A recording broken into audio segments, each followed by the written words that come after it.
station. We make fun of information. You wait, we open the news. We just love to give you the news. Yes, we do. Down. Nothing but the news. Hey, kids, welcome to the Kidders. As always, there are three of us joining us from lovely Indiana. Tim Slagle, the Aristotle of comedy. Tim, how are you today? Freezing. It is so cold here. Al Gore is having second thoughts. And also from Chicago, Terry O'Brien, the hostess of the Terry O'Brien Show. Yeah. Hey, did you guys hear that 3 Americans were kidnapped out of a brothel in Iraq? I heard that story and I said, what's the Secret Service doing in Iraq? I don't understand. And this week I am in beautiful Monterey, California. Unfortunately, I can't adjust the lighting in my room. I do have a flashlight, and I thought about doing that, but that doesn't really work too well. So you just kind of squint your eyes. It looks like you're about to tell us some ghost stories. And I see it from all angles. This looks a little holier, but it's nothing good. So please put up with the dim lighting and the inferior sound, because we have got some super duper stories for you today. First of all, let's start over in Italy.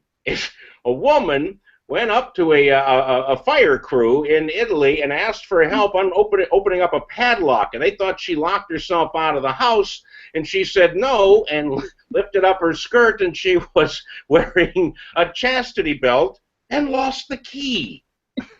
She's also 60 years old, so I don't know why she had the belt on. What do you think about that? I don't know why she had it on, but she would have gone to a locksmith. But it was an emergency. At 60 years old, the opportunities tend to become a little bit staggered. Hurry, quick! 70-year-old man here. Hurry up! That Viagra's only good for 30 minutes.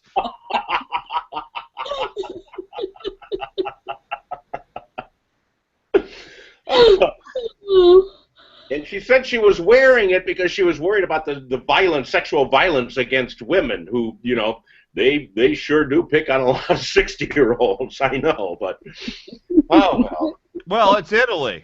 They love their mothers.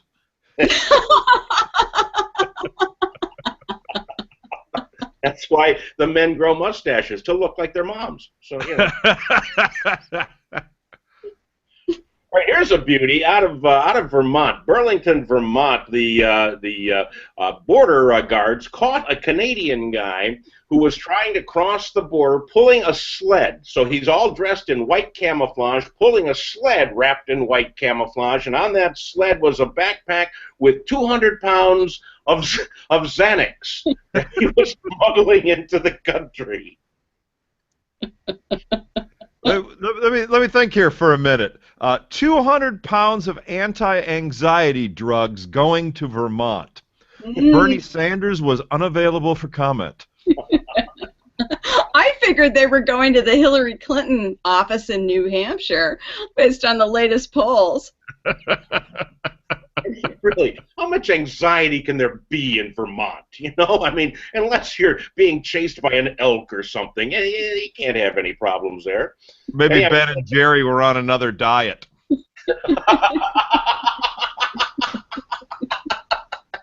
Try our new Worry No More double cream chocolate. This is kind of like the third spirit of Christmas, isn't it? I mean, we've got Santa Claus, we've got Krampus, and now we have the Saint Xanax.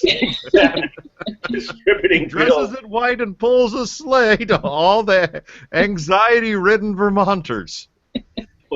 Pulls a sleigh distributing pills to all of the stressed-out boys and girls. Oh. Public service. No, actually, he brings the anti-anxiety pills to the moms and dads who are opening their Visa card bill right about now. Those PlayStation games sure rack up. It's a public service.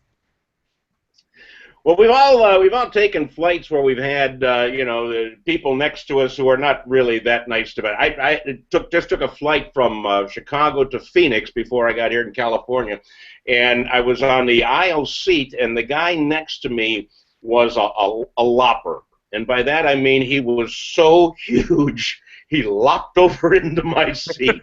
I mean, there was rolls of fat on the armrest, you know. I mean, my Lord. But it wasn't nearly as bad as a recent flight where apparently one of the passengers was a tad gassy, and to the point where somebody wrote a note and gave it to the flight attendant and said, I don't know if you can make this announcement, but if you can, you should say that whoever is farting in rows 10 to 12 should definitely see a doctor because they might have ass cancer.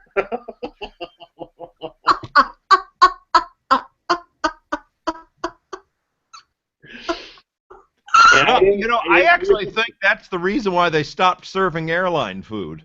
And definitely why they don't want you to smoke on a plane. Can you imagine if someone lit a match in there? I mean, let's think about that. Oh, kablooey! Yeah, that gas. But apparently you can smell ass cancer. I didn't know that. They have those dogs that can sniff out cancer, but I didn't know people could do it too. Apparently, it's a problem too. According to the article, just last November, 2,186 goats caused a 747-400 freighter plane to make an emergency landing in Bali Densapar after the gas allegedly set off the smoke alarms. Well, goats will do that. Goat for? That's why you rarely see a goat in first class. Don't do that. Oh, God. And speaking of goats in first class, this is a great one. On a Delta flight, a guy brought his support animal on the plane, which is legal, and support animals are generally dogs, possibly cats. This one was a turkey, a live turkey that he brings on the plane and sits next to him, says, he comforts me while I fly. But Dale, you'd rather be next to this turkey than that lopper. He's not going to, under the seat. You're not going to have to go like this with the armrest to lop off some of the extra flesh. The turkey. Going to have to do what, Terry? Take that and lop off the... Show us what you do to the turkey again. I'm looking forward to the food truck story. What can I say? I understand this guy. I have a comfort turkey, but usually mine comes with a side of mashed potatoes. Well, this opens the door now for Richard Gere to fly with his comfort gerbil. So, they're barely letting any kind of animals, as long as it's a comfort animal, it can get on there. Snakes on a plane, man. And turkeys don't fart either, so that's a good thing. That's. Do we know that for sure? We don't know that for sure. I've never heard one. So, I'm just going by that. Okay. All right, here is Terry's favorite story of the day.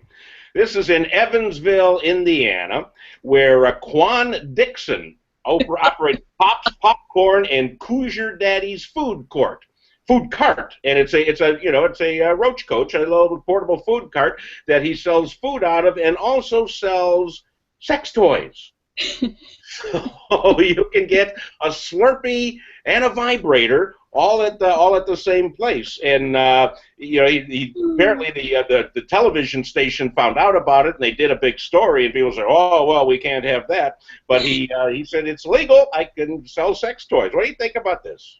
I think well, first of all, I think it's a stroke of genius. But I think that the name, he's going all wrong with the name for the marketing. I think he should call this place Eat It and Beat It.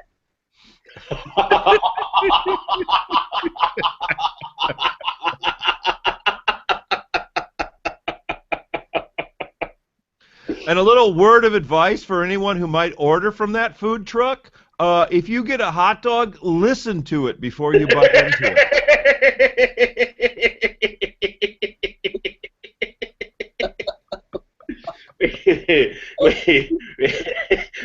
We've got all your needs coming and going. So, listen to your hot dog. That's always good advice, really.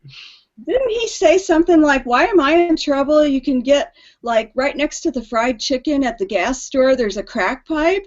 What the hell is going on in Evansville? Not much. That's why all these places So when you go down there, you get the foot-long hot dog and a double dong, and just don't confuse them. Oh, well, that's all of our wacky stories, I believe, for this week. I think we've covered them all, and I hope you people have enjoyed it. Let me put my auxiliary light on. And Tim, where are you going to be next? I'm going to be in Lowell, Indiana this Saturday. I forgot to look up. I forgot to look up where I was going to be first before I came on. And what's the venue? Danged if I remember. Okay, so look for that bar. Danged if I remember. Legal.com. I'm sure it's on there, right? It's where that 200 pounds of Xanax was headed. Yeah, you know what? I didn't put it on timslikel.com either. So here we go.